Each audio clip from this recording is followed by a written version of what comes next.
শুভেন্দু অধিকারীর ওপর আক্রমণে দিলীপ ঘোষকে আশ্চর্যজনকভাবে কোনো প্রতিবাদ করতে দেখা গেল না, কি বলবেন? সব জেলের মধ্যেই যাবে। এটা পশ্চিমবঙ্গে খুব নর্মাল ব্যাপার হয়ে গেছে। এই আক্রমণ দুর্ভাগ্যজনক, বন্ধ হওয়া দরকার। বিজেপি কর্মীদেরই হাতে আগ্রাসনের ভূমিকা নিতে হবে। তার উপরে যদি এরকম হামলা হয়, আক্রমণ হয়, তাহলে পশ্চিমবঙ্গের গণতন্ত্রের অবস্থা কেমন সেটা স্বাভাবিকভাবেই অনুমানীয়। এতদিন বিজেপির সভাপতি বা বিজেপির অন্যান্য নেতাদের উপর হামলা হচ্ছিল, এখন কয়েকদিন ধরে দেখা যাচ্ছে, বছরখানেক ধরে, 2 বছর ধরে বিরোধী দলের নেতাকে ওরা ছেড়ে দিচ্ছে না। এটা রক্তক্ষয় শুরু হবে। এমন সময় এমন সব ঘটনা ঘটায় এরা, পুলিশের মদতে, সমাজ বিরোধীদের মদতে, বাংলাদেশি মুসলমান অনুপ্রবেশকারীদের সাহায্যে, রোহিঙ্গাদের সামনে রেখে 18 পঞ্চায়েতে 100-র ওপর কার্যকর্তা মারা গেছিলেন। 21-এর বিধানসভা ভোটের পরে আরও প্রায় 100 জন কার্যকর্তা মারা গেছেন। এ থেকেও এ রাজ্যের সরকারের শিক্ষা হয়নি। লাভ হবে না আদালতে গিয়ে। কোনো আদালতে রাজ্য সরকার কোনো কেস জিততে পারেনি। কয়েকদিন ডেফার হবে, কিন্তু ওই 5 জনকে জেলে যেতে হবেই। এই রাজ্য সরকার তার কিছু বসংবদ আমলা এবং কিছু সমাজবিরোধী রাজনৈতিক, তাদের তৃণমূল কংগ্রেসের কিছু ক্যাডার, এরা মিলে একটা অরাজকতা তৈরি করতে পারে। কারণ আলাপন বন্দ্যোপাধ্যায়ের অবস্থা দেখেছেন, সে তো চিফ সেক্রেটারি ছিল, অনেক বড় অফিসার। আপনারা তো খুচরো। আপনাদের বিরুদ্ধে যদি সার্ভিস বুকে দাগ দিয়ে দেয় নির্বাচন কমিশন, 1 টাকা পেনশন পাবেন না, 1 টাকা গ্র্যাচুইটি পাবেন না, 1 টাকা প্রভিডেন্ট ফান্ড তুলতে পারবেন না। দুর্নীতিগ্রস্ত সরকার। এদের বিরুদ্ধে ব্যবস্থা গ্রহণ করা উচিত সরকারের, ভারত সরকারের এজেন্সিগুলোর। হয়তো আগামী দিনে হবে। প্রথমেই বিবিধ নিউজ থেকে আপনাকে স্বাগত জানাচ্ছি। কোচবিহারের খাগড়াবাড়িতে বিধানসভার বিরোধী দলনেতা শুভেন্দু অধিকারীর ওপর আক্রমণ, প্রাণনাশের চেষ্টা। আপনার কি প্রতিক্রিয়া? এটা পশ্চিমবঙ্গে খুব নর্মাল ব্যাপার হয়ে গেছে। আমাদের ওপরও অনেকবার এরকম হয়েছে, প্রাণঘাতী হামলা। আর এখন তো বিরোধী দলনেতার ওপরও হামলা হচ্ছে। সাংবিধানিক মর্যাদা অনুসারে রাজ্যে মুখ্যমন্ত্রীর পরেই তার স্থান।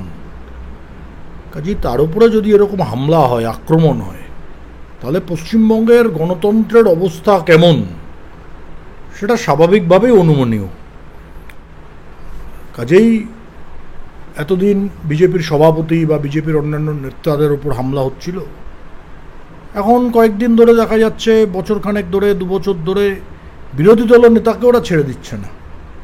এটা দুর্ভাগ্যজনক, পশ্চিমবঙ্গের গণতন্ত্রের পক্ষে বা আগামী দিনে খুব ক্ষতিকর। বিজেপি কর্মীরা যদি পাল্টা তৃণমূলের নেতাদের ওপর আক্রমণ করে, তাহলে পশ্চিমবঙ্গের অবস্থা কি হবে? এটা রক্তক্ষয় শুরু হবে। পশ্চিমবঙ্গের ক্ষেত্রে এটা ভালো হবে না। হানাহানি, রক্তারক্তি কাণ্ড না হোক, এটা সবাই চায়, কিন্তু এমন সময় এমন সব ঘটনা ঘটায় এরা, পুলিশের মদতে, সমাজ বিরোধীদের মদতে, বাংলাদেশি মুসলমান অনুপ্রবেশকারীদের সাহায্যে, রোহিঙ্গাদের সামনে রেখে, যে হয়তো মানুষ বাধ্য হবে, বিজেপি কর্মীরা বাধ্য হবে নিজেদেরকে বাঁচানোর জন্য। 18 পঞ্চায়েতে 100-র ওপর কার্যকর্তা মারা গেছিলেন।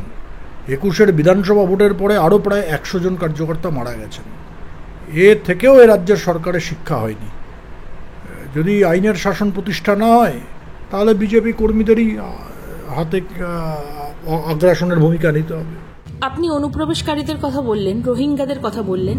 ইতিমধ্যেই আমরা দেখেছি বিহারে এসআইআর এর খসড়া তালিকা প্রকাশ হয়ে গেছে। আগামী দিনে বাংলাতেও হতে চলেছে। তবে তৃণমূল শাসনকালে এসআইআর কি সুষ্ঠুভাবে বাংলা হওয়া সম্ভব? এটা তো করতে হবে। নির্বাচন কমিশন একটা সাংবিধানিক প্রতিষ্ঠান। তাকে যদি তৃণমূল সরকার সাহায্য না করে, তাহলে তার যে সাংবিধানিক ব্যবস্থাগুলো আছে, সেই ব্যবস্থা কেন্দ্র সরকার নিতে বাধ্য থাকবে। কারণ দেশটা তো কোনো ব্যক্তি চালায় না, দেশটা তো আমার আপনার মর্জিতে চলবে না। দেশটা প্রধানমন্ত্রী মুখ্যমন্ত্রীদের মর্জিতে চলে না। দেশ চলে একটা ব্যবস্থায়, দেশ চলে একটা সাংবিধানিক ব্যবস্থায়। তা সেই সাংবিধানিক কাঠামোর মধ্যে অন্যতম গুরুত্বপূর্ণ অংশ হচ্ছে নির্বাচন কমিশন। তারা একটা ইন্ডিপেন্ডেন্ট অর্গানাইজেশন। তারা এসে এখানে এসআইআর করবে। তখন যদি রাজ্য সরকার বাধা দেয়, যা ব্যবস্থা নেওয়ার কেন্দ্র সরকার নিতে বাধ্য হবে। ভোটের তালিকায় কারচুপি করার অভিযোগে 5 জন সরকারি আধিকারিকের বিরুদ্ধে এফআইআর এর নির্দেশ নির্বাচন কমিশনের। এফআইআর তো দূর, উল্টে আদালতে যাচ্ছে রাজ্য।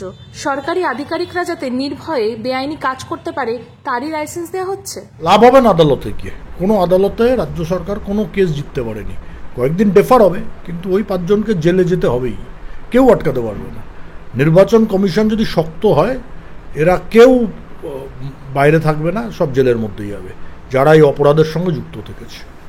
রাজনৈতিক বিশ্লেষকের একাংশ বলছে, এই তৃণমূল সরকার, এই তৃণমূল কংগ্রেস কিছু বিএলওদের নিজের দলে সেটিং করতে পারে এবং বৈধ ভোটারদের তালিকা থেকে বাদ দিয়ে শোরগোলের চেষ্টা করতে পারে।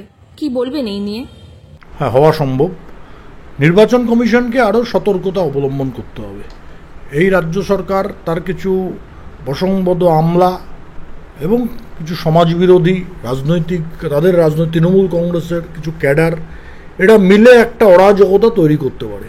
সেটাকে আটকাতে হবে নির্বাচন কমিশনকে, বুঝতে হবে, সতর্ক দৃষ্টি অবলম্বন করতে হবে। যে সমস্ত আমলা বা সরকারি কর্মচারী ব্যবস্থার বাইরে যাবে, নির্বাচন কমিশনের নির্দেশ অমান্য করবে, ওই 5 জনের মতো এদের বিরুদ্ধেও কঠোরতম ব্যবস্থা গ্রহণ করতে হবে। আমি একটা স্পষ্ট কথা বলতে চাই, যারা সরকারি কর্মচারী তারা জেলে গেল না সেটা বড় কথা নয়, তারা সাসপেন্ড হলো না সেটাও বড় কথা নয়, কিন্তু এই 5 জনের সার্ভিস বুকে কিন্তু দাগ পড়ে গেল।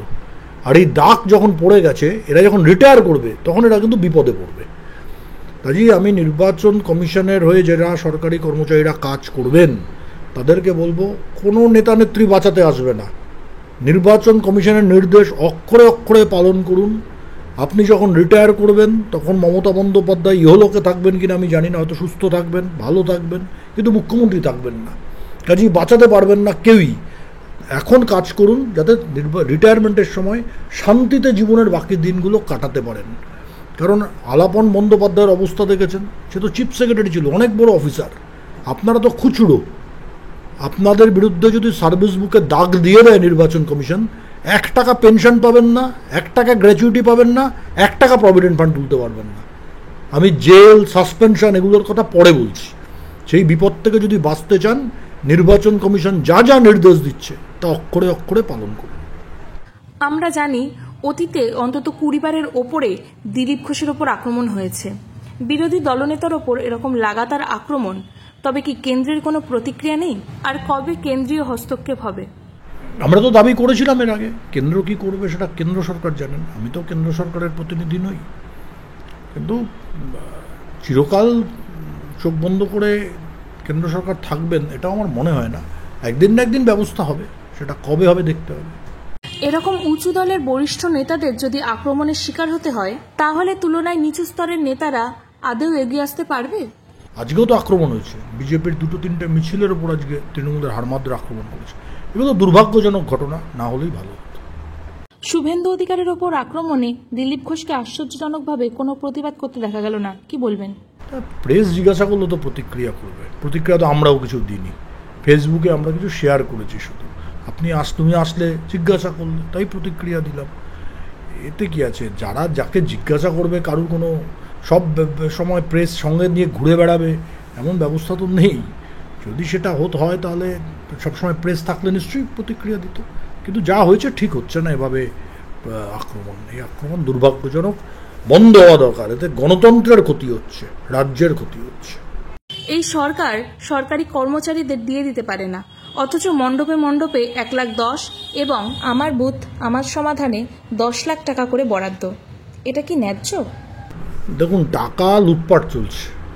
এই যে বুথে 10 লক্ষ বলছে, ক্লাবকে 1,10,000 দিচ্ছেন, এগুলো সব মদ খাওয়ার টাকা হবে, লুটপাটের টাকা হবে, তৃণমূলের কাউন্সিলর এবং তার সাগরেদদের রোজগারের টাকা হবে।